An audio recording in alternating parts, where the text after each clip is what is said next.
তো এখন মেন সুইচটি অন অবস্থায় রয়েছে।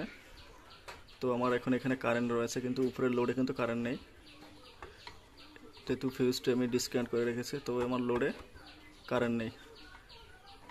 উপরের লাইন দুটি মূলত বাসা বাড়ি থেকে ভিতরে গেছে এবং নিচেরটি মূলত মিটারের লাইন। তো এখানে কিন্তু অবশ্যই কারেন্ট রয়েছে, যেহেতু আমার সুইচটি অন। তো দেখতে পাচ্ছেন এখানে কিন্তু কারেন্ট রয়েছে। হ্যালো বন্ধুরা, আজকে আমি দেখাবো আপনারা বাসা বাড়িতে কী ধরনের মেন সুইচ ব্যবহার করবেন। সাধারণত বড় বড় বিল্ডিংয়ে সেখানে এমডিবি ব্যবহার করা হয় এবং এমডিবি বোর্ডে বিভিন্ন সার্কিট ব্রেকার, এমসিসিবি, আরসিসিবি ব্যবহার করা হয়। গ্রাম অঞ্চলে যেসব টিন শেডের ঘর রয়েছে অথবা বিল্ডিংয়ে, একতলা দোতলা বিল্ডিংয়ে আপনারা কী ধরনের মেন সুইচ ব্যবহার করবেন সেই সম্পর্কে আজকে আলোচনা করব। তো আপনারা এমইপির এই মেন সুইচটি ব্যবহার করতে পারেন। বর্তমানে এটি অনেক ব্যবহৃত হচ্ছে বিভিন্ন বাসা বাড়িতে। তো আজকে আমি এর কানেকশন নিয়ে বিস্তারিত আলোচনা করব। তো এটি একটি এমইপি মেন সুইচ, সিঙ্গেল ফেজের জন্য। এটি হলো ফিউজ এবং এটি হলো সুইচ।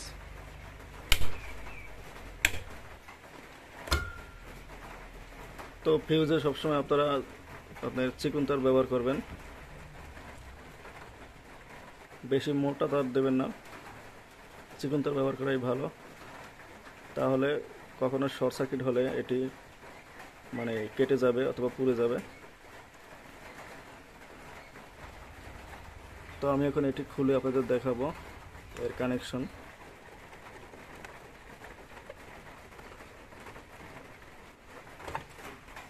তো এটি মূলত 30 অ্যাম্পিয়ারের 250 ভোল্ট। এটি একটি single phase main switch MEP কোম্পানির। তো এই মেন সুইচটি ভালো এবং সবচেয়ে বেশি ব্যবহার করা হচ্ছে। প্রথমে আপনারা এরকম একটি এমইপির বোর্ড লাগিয়ে নেবেন, মেন সুইচ বোর্ড লাগিয়ে তারপর মেন সুইচটি এরকম নাট দিয়ে আপনারা বোর্ডের সাথে ফিটিং করবেন। কিন্তু এখানে কালো তার ব্যবহার করেছি, তো আপনারা এখানে লাল তার ব্যবহার করবেন। এটি মূলত মিটার লাইন, ফেজ লাইন, এবং এটি হলো নিউট্রাল। তো ফেজ লাইনটি দুটি তার হয়ে আপনার সুইচে চলে গেছে এবং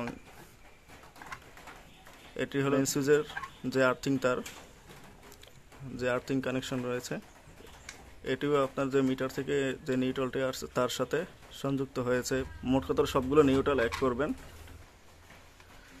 এটি হলো মিটার থেকে আসছে, এটি হলো মিটারের নিউট্রাল, এটি হলো ফেজ, মিটারের ফেজ এটি, এবং এটি হলো মিটারের নিউট্রাল।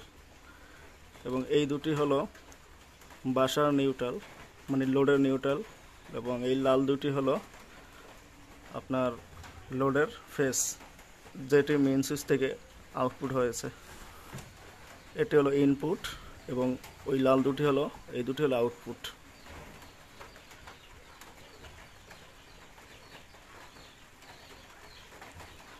তো এখন দেখাবো সুইচের সাথে কীভাবে কানেকশন দেবেন। তো এই হলো সুইচের কানেকশন।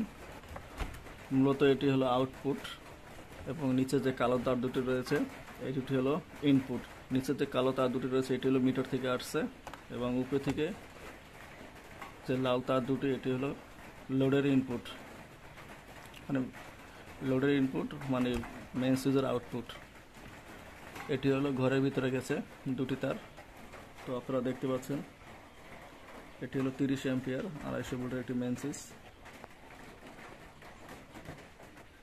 নিচে তার দুটি আপনার মিটার থেকে আসছে, মিটারের যে ফেজ লাইন সেটি, এবং উপরে তার দুটি হলো আপনার ঘরের ভিতরে গেছে লোডের জন্য আর কি। তো এই হলো মেইন সুইচের কানেকশন। তো এইভাবে আপনারা মেইন সুইচের কানেকশন দিয়ে দেবেন।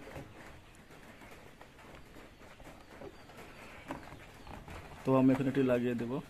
উপরের লাইন দুটি হলো আপনার লোডের লাইন এবং নিচেরটি হলো মেইন সুইচের লাইন। সুইচ দেওয়ার পরে আপনার এখানে লাইন আসবে।